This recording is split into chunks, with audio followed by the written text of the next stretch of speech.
All right. Hello, and welcome to American Dreamland. I'm Max Chavez. And I'm Misty Stone. And we have a very special guest for our special bonus episode. We have California 1st District Congressional Candidate Audrey Denney. Hello. That's me. Here I am. How are you doing today? Oh, it's a beautiful day in Chico. I'm glad the wind has stopped. And I'm just excited to hang out with you guys and share a little bit about me and what I'm doing, and maybe introduce my cats if they join us at some point in the podcast. Yes. That is not an unusual occurrence on this show. So yeah, we're both cat lovers here and both have cats, and we who have interrupted recordings. Yes. We welcome you to our show and thank you for taking your time to speak with us.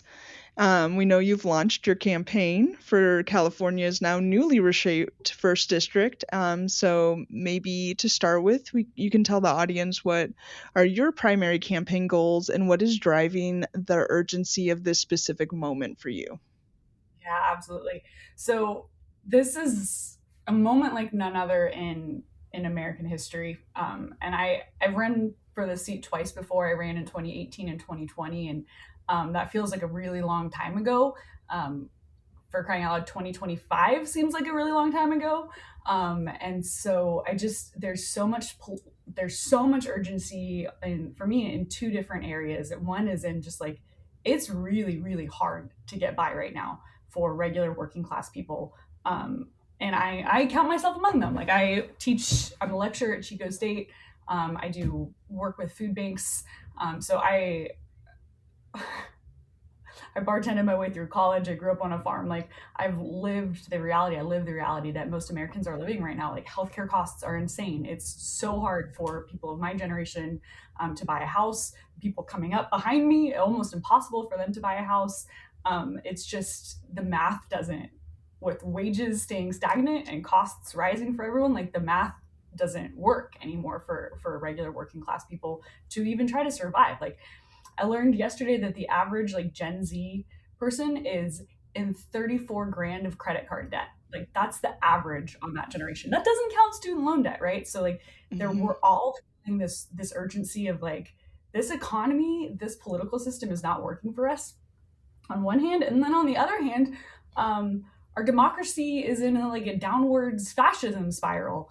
Like I could go off about the nerdy global democracy rankings and how we slipped this year for another year, or we could just look at the White House and be like, oh yeah, our corrupt president is grifting off of us, making billions of dollars for his family, while using taxpayer dollars to set up legal funds for January 6th perpetrators. Like it's so those are the two things that are really heavy on my mind. And I'm sick and tired of my party, the Democratic Party, not like articulating a vision for working class America. I'm sick of them just telling us to just trust them. And I'm sick of them taking the same money that Republicans take. And so I'm the progressive voice in this race that doesn't take corporate PAC money and is trying to change the system from inside it, hopefully.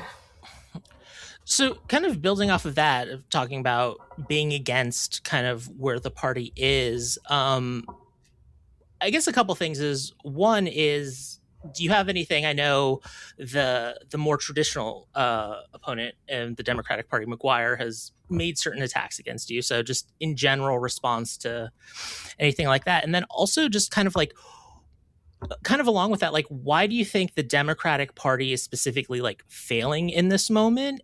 And like, if you were like Ken Martin or whatever, like what would be the thing you would be telling the DNC to do right now? Yeah. To appeal to these people. Yeah. I think there's two things. The biggest thing for me is when you look at, I'm running against a Democrat and a Republican.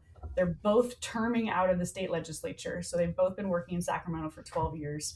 And when you look at their donor history, who gave them money when they were working in Sacramento, there's at least 73 of the same corporate PACs on both of their donor rolls. So for me, I'm like, what the hell are we even doing if the Democratic Party is being funded by the same corporations that fund the Republican Party? That's just proof positive that both of the establishment parties are working to continue to make sure the political and the economic system work for corporations and billionaires and not us.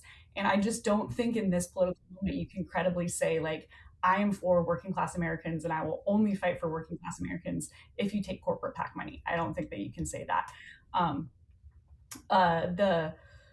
The biggest kind of hit in terms of that, I'll go to the part of your question on hits on me, and then we'll circle back around to what if I was in charge of everything, what I would be doing.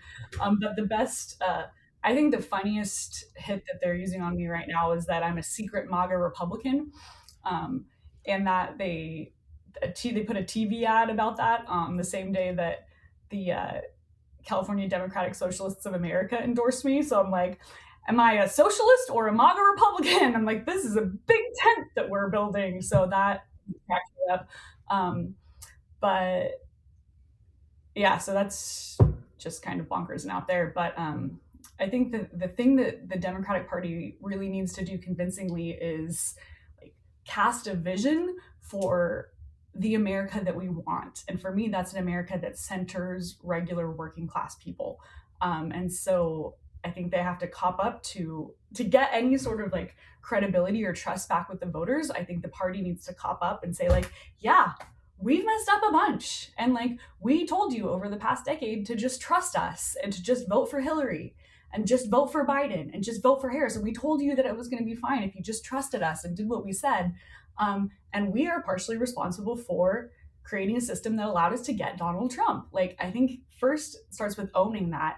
And then it starts with mea culpa. We are going to stand up for working class people, even if that means like shedding our corporate overlords. And I think I don't think most of the members in Congress right now have the kind of political courage that is needed in this moment to be able to do that, right? Because all they know is this system, and all they know how to do is they got this little bit of power and they want to keep this power. And the way that they know how to keep that is to keep getting reelected by getting these PAC checks, right? And so I think we need to elect a new generation of leaders who are real working class people, who are representative of their communities. We need more women, we need more people of color, we need more queer people, we need more indigenous people in the halls of Congress to actually be able to create systems that center real people instead of corporations and billionaires. And so I think if the Democratic Party said, our bad, and then said, we're starting over, we're going to support and elect a new generation of leaders that really centers people, I think that would go a long way back to building trust. Do I think that they're going to do that? No, absolutely not. No one gives away power willingly. That's why it's our job to say, this shit isn't working anymore. The people are mad, and we, the people, each get a vote. And so we're going to use our votes to make change. And I think that I think that's what we have to do. But the establishment's not going to let its death grip go on power anytime soon. So kind of building off of that is this context that I'm allowed to swear. Yeah. Oh yeah, absolutely. Oh yeah. We would have just said don't, because we don't know your campaign aesthetics for that. But yeah, don't worry about it. 100% myself all the time. So okay. That's good. In your mid 40s or early 40s. Yeah. So kind of building off of like holding on to grips of power, we definitely seen, certain manipulations with Pelosi's recent endorsement, and she's going to replace her.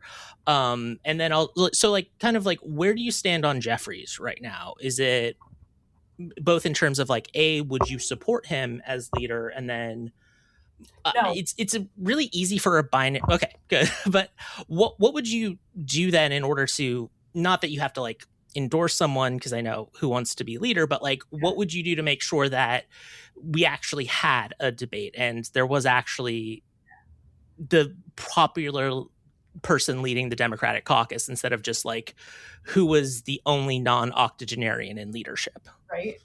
I think so. It's, as the freshman rep from California's first, like, I wish that I would have more power than I do when I get back there. I won't have a ton, which is why it's so important that we elect like progressive candidates across the country so we can have a big enough voting block within the party to be able to say like, nope, you're outnumbered now. Because I think if, again, to get any credibility back with voters, I think we need a leader of the party who doesn't take corporate PAC money, who doesn't take APAC money. Wouldn't it be amazing if we had somebody who had the political courage to say what is happening in Gaza is a genocide? Like, there's only like 4 members of Congress with that much political courage. So like, that's probably not going to happen. But like, we need somebody who will fight tooth and nail for single payer healthcare, right? Who will get us Medicare for all finally. Like, who will say, like, oh man, I'm losing my mind with the fact that Republicans are still claiming to be the party of like fiscal conservancy after one big beautiful bill, added $3.4 trillion to the deficit. But like, we need to be able to say, like, spend less money on pointless wars, like tax billionaires, tax the corporations, and use that money to give us healthcare. Like, it's not that freaking hard. Like, over 88 companies last year in 2025 paid 0 income tax. Like, that were profitable companies that made $105 billion. Like, those companies got collectively $5.4 billion given back to them. So right there, if we had actually taxed them, not given them the 5.4, taxed them at the 21% corporate tax rate. Wow, I got really excited. That's $22 billion right there. I just found last year that we can put towards healthcare, like by just like using the current tax system, let alone. Anyway, I got really excited. I forgot what we were talking about. Oh yeah. So well, I can, because you explicitly mentioned APAC, and we kind of cover that. So I think you've been very like open and explicit, but so I guess kind of going along with your question about like being a freshman from California as well, is what would you do to like actually like make an impact? Like, obviously there's a bunch of policy stuff, but we've seen, not to like give credit to like Republicans, and who knows what the consequences of this will be as of we're recording this, but like with Thomas Massie, he has been able to throw a wrench into things. Granted, it helps he's the 50+1 vote for the majority, but like, would you be willing to like take those steps of like blocking and like making it so like the war powers resolution like was constantly debated, or stopping a funding of weaponry to Israel? Yeah, I think so to kind of take a step back, like I don't want to be a career politician. Like I'm 42 years old right now. Like I don't want to still be there like in my 50s and my 60s and my 70s. Like, I don't want to fly to DC every week for the rest of my life. I hate airplanes. B, I have 2 cats that are my best friends that I can't fly with. And C, like, I have a beautiful little home and life in Chico that I love. Like, I'm not running for this office because I desperately want to be a member of Congress or because there's like some ego need that I need. Like, I'm running for this office because I have a certain skill set and I'll be damn good at this job. And we need leaders of our generation with the political courage willing to do this. And so like, when I get back there, like, I'm not trying to climb the rungs into leadership. Like, I'm not trying to become the most popular member of Congress. Like, my only job there is to work for my constituents and to work for system change. And so I will do whatever it takes to get that done. And so and those 2 things are really, I think they're equally important to me and equally part of why I'm doing this. And the system change for me, Max, is kind of what you're talking about. It's like really fighting for making visible points, fighting for being aggressive, being active about the things that really matter, right? Like single payer healthcare, stopping endless wars, not supporting genocide, getting money out of politics, anti-corruption measures that will like help make sure we don't get in a situation where we elect a Trump again. So like, that's all in the system change bucket. And I'm like, I am there for that.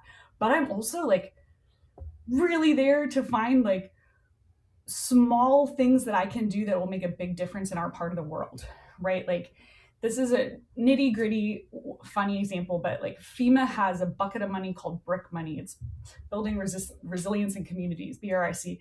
And it's like disaster mitigation funds that you can, like, members of Congress can get community project funding from for like specific things in their area. So like we can get money like from that fund. I try to earmark some of that for like some of our evacuation routes that need to be, some of our roads that need to be fixed to be better evacuation routes, right? Like I want to make sure that we get secure rural schools permanently authorized so our rural school districts can count on that money, right? You know, I want to have a task force around rural healthcare to make sure that we're doing everything that we can to keep our hospitals and clinics open.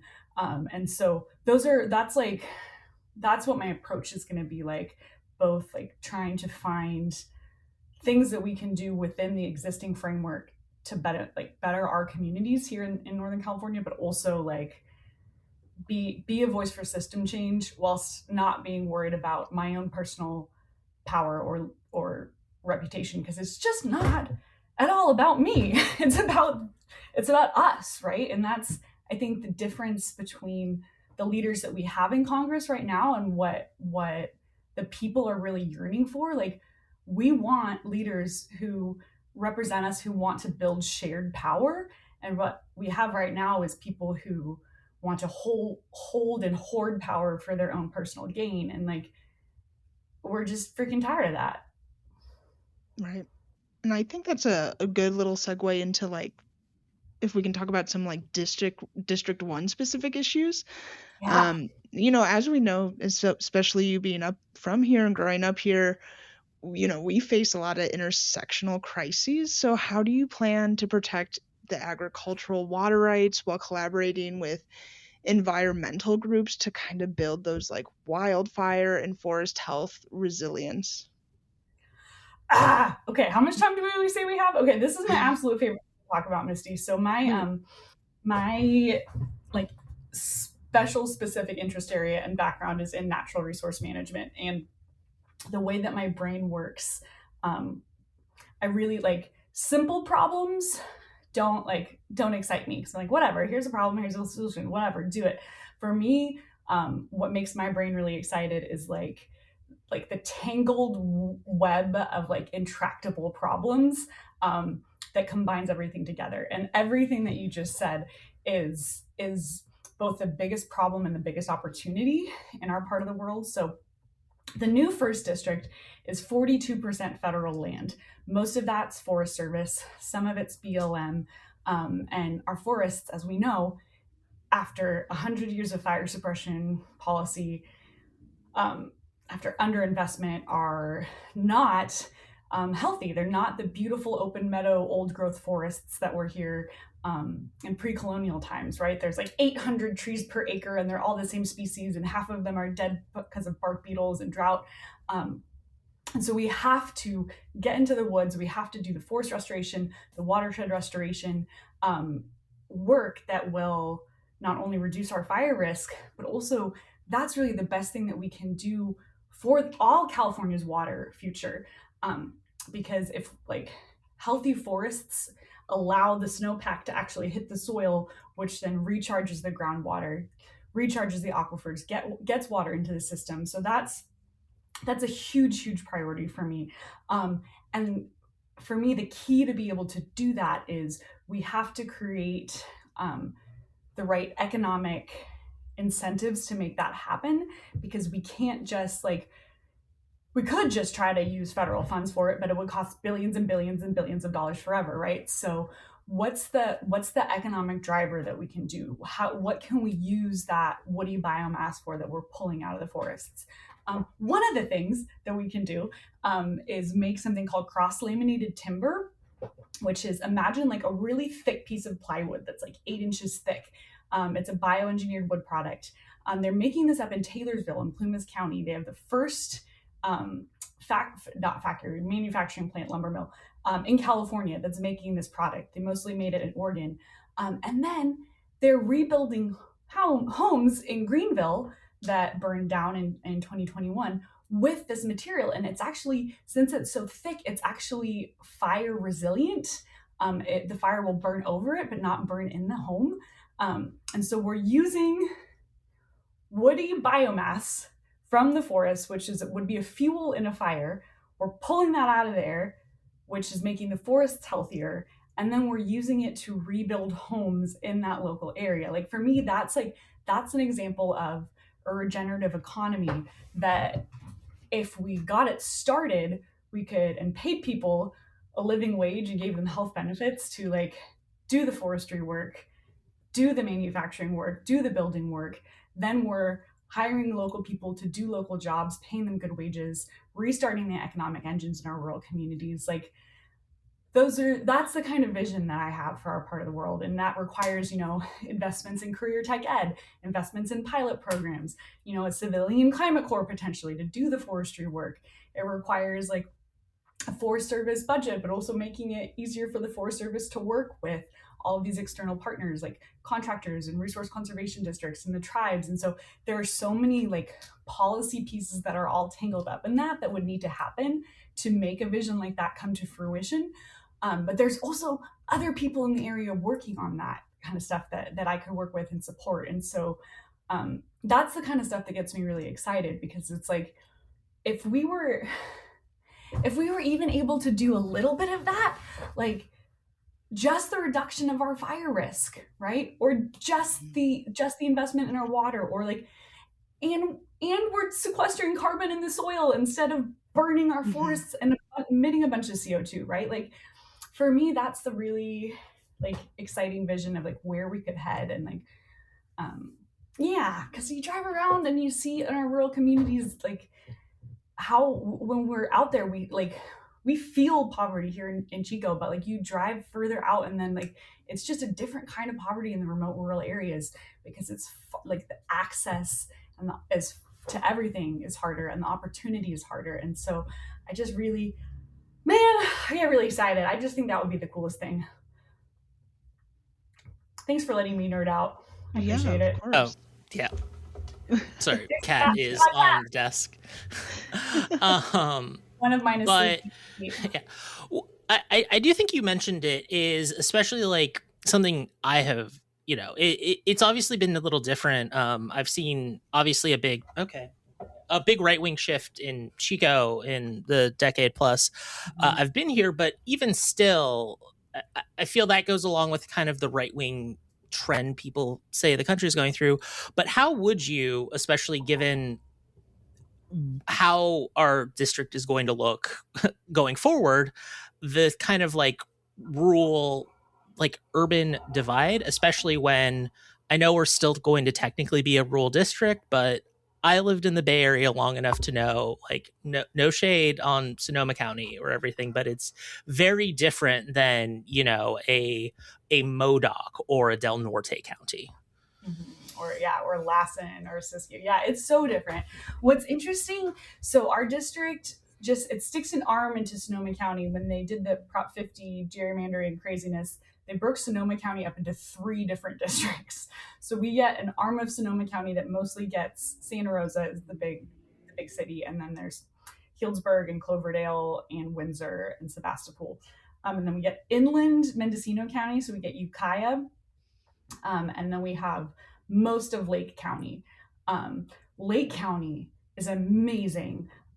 Also super, super high in poverty, no economic opportunity. So they're really, and they're so close to things, but the geography of the lake makes them feel, and like, cause they're kind of in this basin, largest or oldest lake in the United States.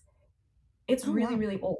It's like 250,000 years old, something insane, because of the like geological formation. It's on some sort of like, I don't know, the water, instead of like, because eventually, this is just a fun science fact, eventually, like with most lakes, like I guess sediment fills them up, and then over time they're not lakes anymore. But this one, like somehow the sediment like filters into the core of the earth. I don't know, I need to do more reading. Anyway, Lake County is super cool. But Lake County and Mendocino County, the part that I would represent, feel kind of more like some of the more rural areas in our part of the world. But the Santa Rosa chunk and then the Chico chunk are kind of the two like urban-esque, both, college towns, both a lot of fire experience. So that's kind of what ties the two ends of the district together. And for me, it always comes back to like my number one priority is always going to be like working for working class people and retired folks on fixed incomes. You know, like the billionaires and the millionaires, I mean, they got plenty they got plenty going on for them.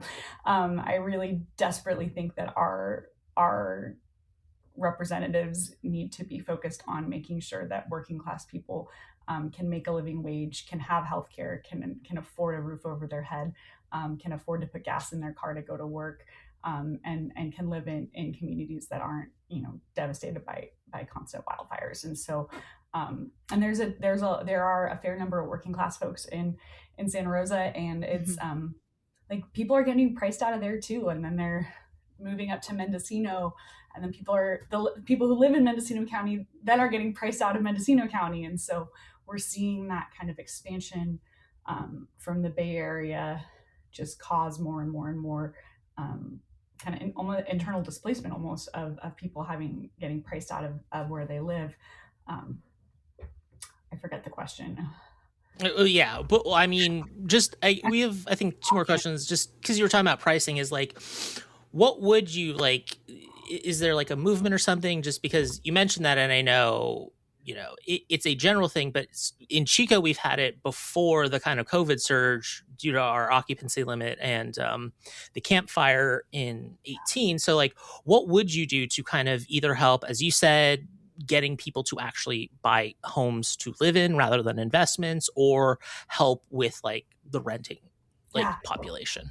Yeah, so the housing crisis is like has gotten so much worse over the last decade, right? Like with that, we've seen in California like the doubling of the unhoused population in the last decade, which is a direct result of lack of affordable housing, wages decreasing, and then us cutting all of our social safety nets, like SNAP benefits and Medicaid and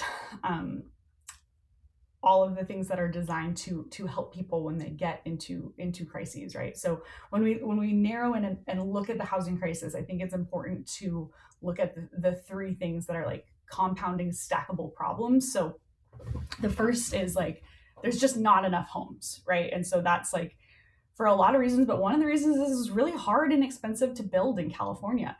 So that's going to take like the feds and the state and the local and the counties like working together to try to make it easier for people to build. And there's something cool that Butte County did after the campfire was like pre-approved, like I think it was 5 different kind of stock designs of houses that you can like that have already been passed like through whatever architectural blessing that they need to have, that you can just like build with, which like decreases like the permitting fees that you need.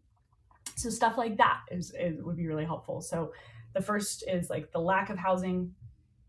The next one is the affordability. Is when we are building homes, like we're building them for the people who have money, not the people who need homes, right? And so for me, like for our best local example was like that was the biggest problem in my mind with what they were proposing for Valley's Edge, right? Was like, we need more housing. That's one of the last places the general plan says that we can put housing, but we need affordable housing where there's public transit, where the city of Chico isn't on the hook for maintaining a bunch of roads that they don't have the budget for. And so like, right.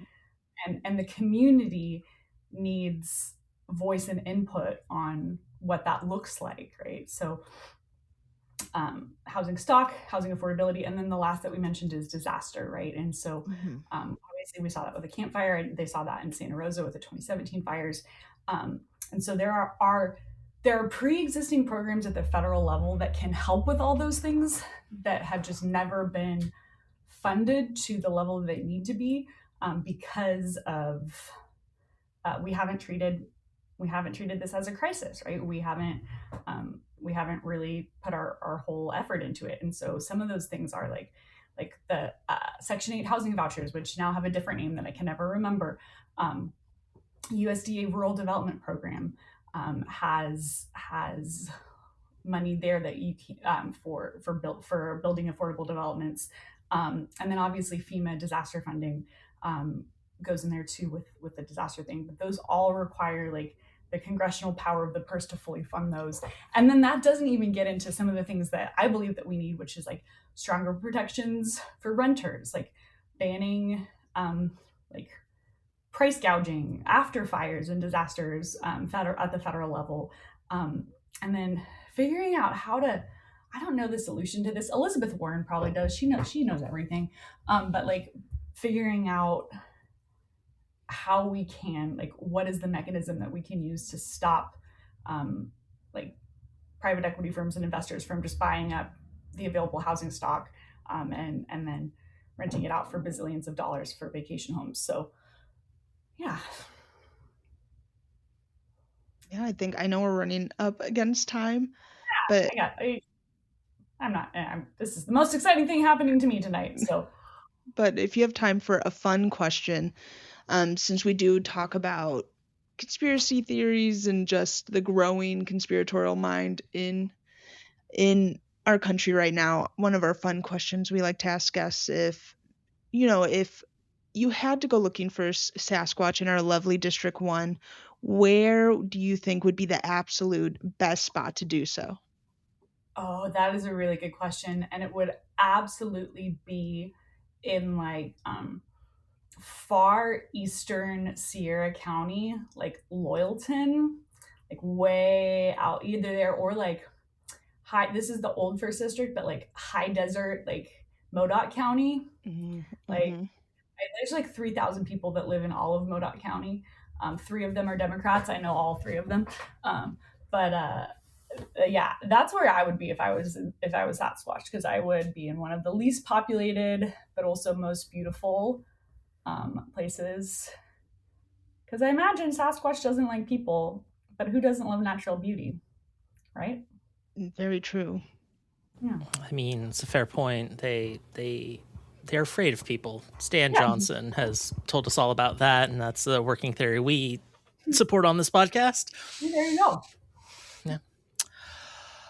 All right. Well, what can people do to support your candidacy? Like I said, we'll try and get this out this week, but we know the primary is on June 2nd. So what can people do to help your campaign before then? Absolutely. There's things that people can do from any part of the country that they want.